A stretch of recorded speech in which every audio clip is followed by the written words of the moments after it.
أعوذ بالله من الشيطان الرجيم بسم الله الرحمن الرحيم الصلاة والسلام على محمد وعليه الطيبين الطاهرين.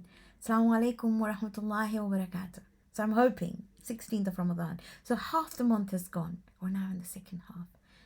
I'm hoping that we've sort of made some sort of list of our aspirations for Laylatul Qadr, for our year, written things down. Where do I want to be next year? As a child, my papa used to make me write down a list and then put it away. And the next day I would look and see where I got to. And these are things that are important. Where do I want to reach physically? Where do I want my physical strength? Do I want to have food that is better? Do I want to do a little bit more exercise? Mentally, do I want to read a bit more? Do I want to be able to do slightly more? Maybe learn a little bit more? Do I want to learn the Qur'an? Do I want to make sure that I understand it a little bit? If nothing else, maybe I'll start journaling the Qur'an. What about emotionally?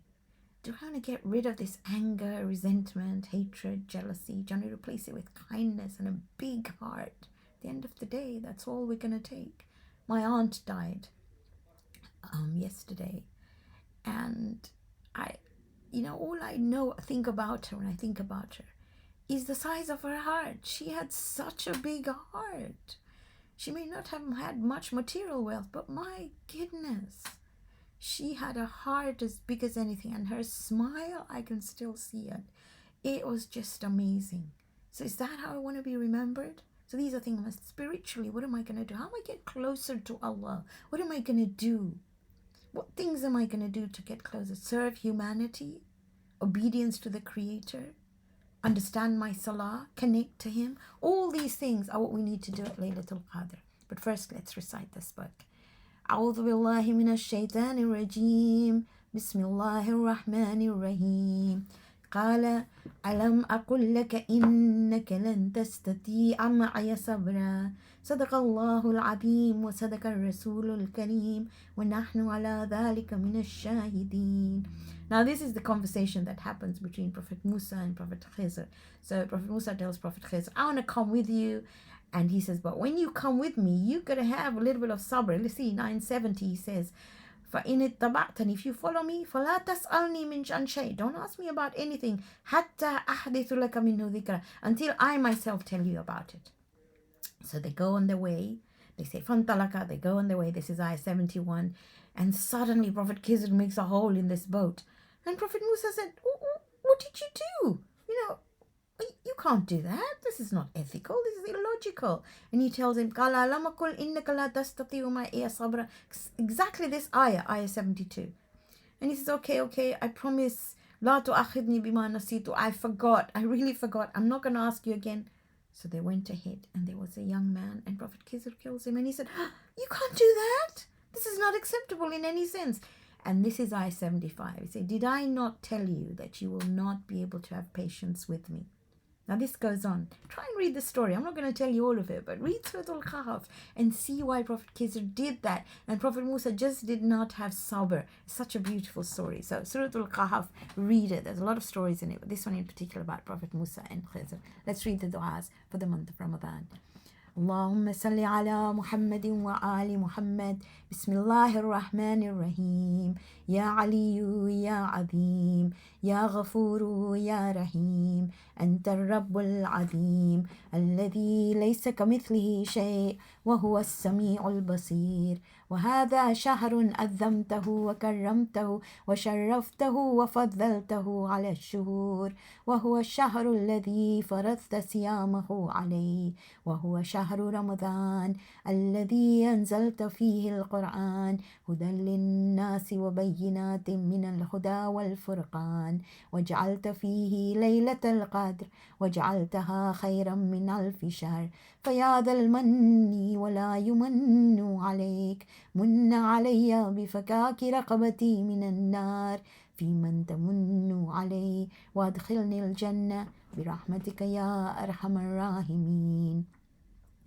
اللهم صل على محمد وآل محمد بسم الله الرحمن الرحيم اللهم أدخل على أهل القبور السرور اللهم أغني كل فقير اللهم أشبع كل جائع اللهم اكسو كل عريان، اللهم اقضي دين كل مدين، اللهم فرج عن كل مكروب، اللهم رد كل غريب، اللهم فك كل أسير، اللهم أصلح كل فاسد من أمور المسلمين، اللهم اشف كل مريض، اللهم سد فقرنا بغناك، اللهم غير سوء حالنا بحسن حالك، اللهم اقضي عنا الدين وأغننا من الفقر إنك على كل شيء قدير. اللهم صل على محمد وآل محمد. بسم الله الرحمن الرحيم. اللهم رب شهر رمضان الذي أنزلت فيه القرآن وافترضت على عبادك فيه الصيام، صل على محمد وآل محمد وارزقني حج بيتك الحرام في عام هذا وفي كل عام، واغفر لي تلك الذنوب العظام فإنه لا يغفرها غيرك يا رحمن يا علام. We now recite the dua for the 16th day of the month of Ramadan. اللهم صل على محمد وآل محمد. بسم الله الرحمن الرحيم. اللهم وفقني فيه لموافقة الأبرار، وجنبني فيه مرافقة الأشرار، وعاوني فيه برحمتك إلى دار القرار، بإلهيتك يا إله العالمين. Oh Allah, on this day, make me one of those who is joined, compatible with the righteous. Keep me away from associating with evil.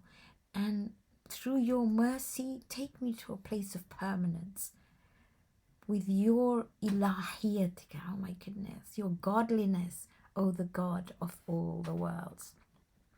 So we're going to go back to Sura Al Qamar.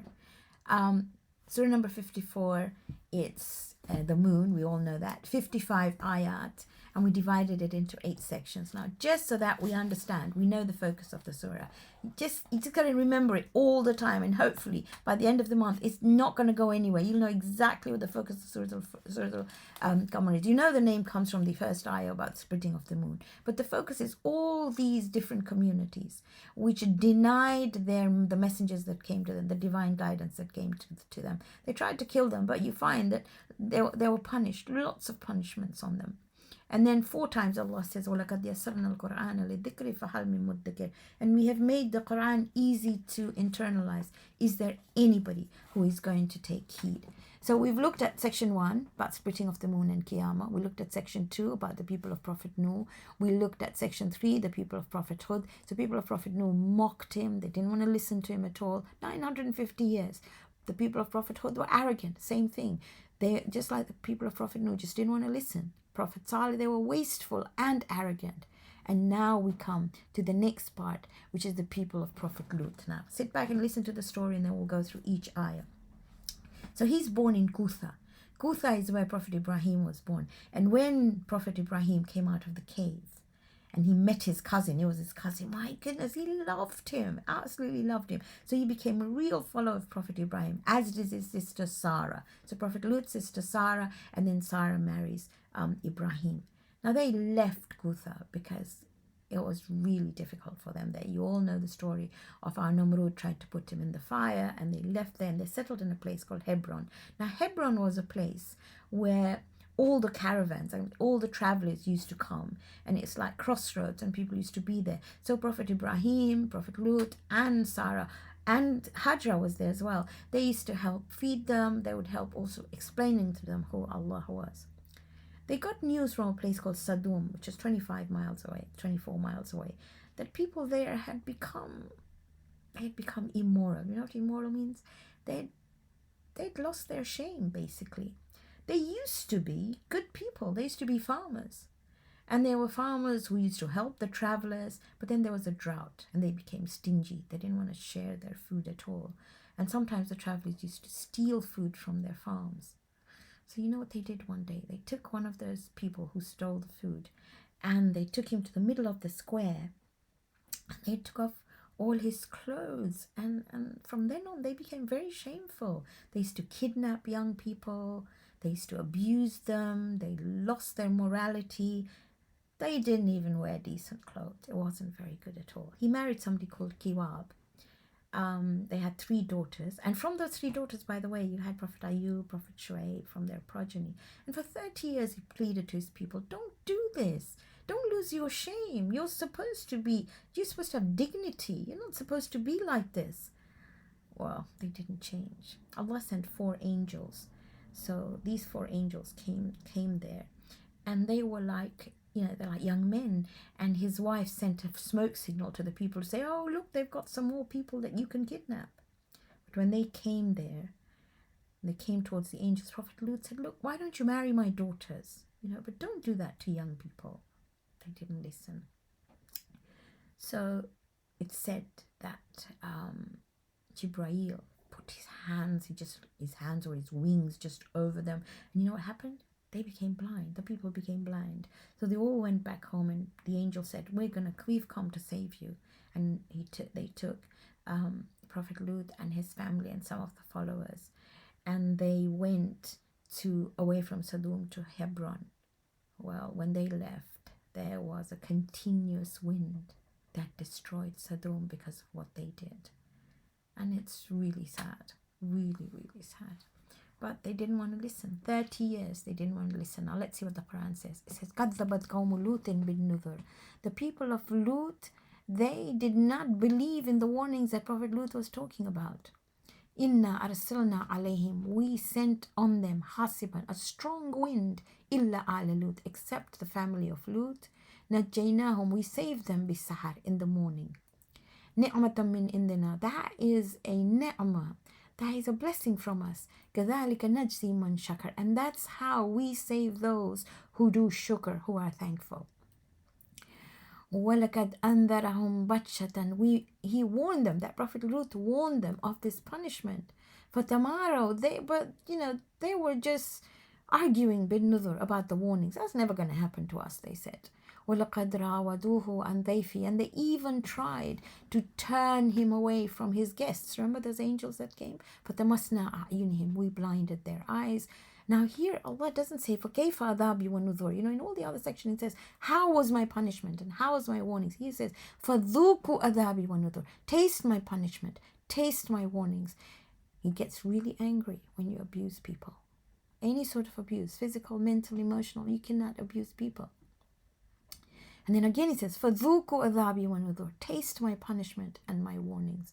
And then the ayah that you all know, وَلَقَدْ يَسَّرْنَا الْقُرْآنَ لِلذِّكْرِ فَهَلْ مِن مُدَّكِرٍ. We have made the Qur'an easy to internalize. Is there anyone who will mind, who will put a little bit of effort in it? So we've completed section 5, and inshallah we will now look at section 6, 7 and 8. But Qur'an is phenomenal, absolutely phenomenal. If you can just remember the 4 ayat, 4 times, the same ayat, وَلَقَدْ يَسَّرْنَا الْقُرْآنَ لِذِكْرِ فَهَلْ مِن مُدَّكِرٍ. It just gives you the confidence to want to learn the Quran and knowing. You take 1 step, He will take 10 steps towards you. So let's end today with the Surah Al-Fatiha for all the marhumeen. Let us pray for those who are ill, those who are in trouble, and recite the dua for protection. Bismillahir Rahmanir Rahim. Alhamdulillahi Rabbil Alameen. Ar-Rahmanir Rahim. Maliki Yawmiddin. Iyyaka na'budu wa iyyaka nasta'in. Ihdina as-sirata al-mustaqim. Sirata alladhina an'amta alayhim. Ghayri al-maghdubi alayhim waladdallin. Sadaqallahu al-azim. Ask Allah to give the thawabs to all the marhumeen, especially those of your family. Pray for those who are ill and those who are in trouble. لي خمسة أطفي بها هر الوباء الحاتمة المصطفى والمرتضى وأبناهما والفاطمة. جزاكم الله خير. Inshallah, I'll see you tomorrow.